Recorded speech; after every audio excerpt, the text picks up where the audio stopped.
গাজীপুরে জমি দখল ও হয়রানির প্রতিবাদে বিধবা নারীর সংবাদ সম্মেলন। মোফাজ্জল হোসেনের রিপোর্টে বিস্তারিত। ওনারা সবার সামনে হুমকি দেয়া গেছে যে আমার মেয়েকে মেরে গুম করে ফেলবে। আমি আমার কন্যা সন্তানকে নিয়ে বাঁচতে চাই। মঙ্গলবার দুপুরে শ্রীপুর উপজেলার মুলাইত গ্রামে ইউনিয়ন মোড়ে এই সংবাদ সম্মেলন করেছে ভুক্তভোগী পরিবার।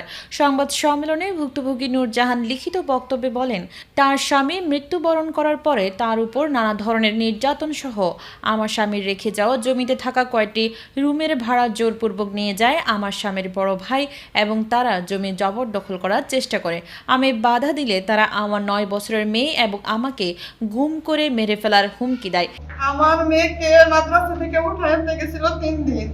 ওনারা সবার সামনে হুমকি দেয়া গেছে যে আমার মেয়েকে মেরে গুম করে ফেলবে।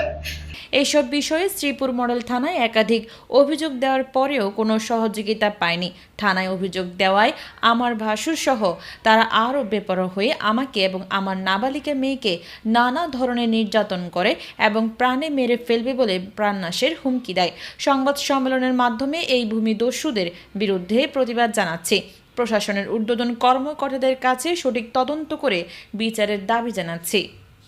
আমি আইনগত কোনো সাহায্য পাই নাই। আমি শ্রীপুর থানায় প্রায় অনেকবার অভিযোগ করছি, কোনো কিছুই করতে পারি নাই। আমার বাসায় পুলিশও আসে নাই।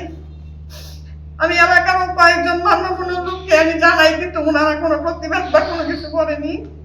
আমি এলাকার লোকজনের কাছে এবং প্রশাসনের কাছে আমার ভাসুর রফিক মিয়া ও আরিফ মিয়ার বিচার চাই। আমি আমার কন্যা সন্তানকে নিয়ে বাঁচতে চাই।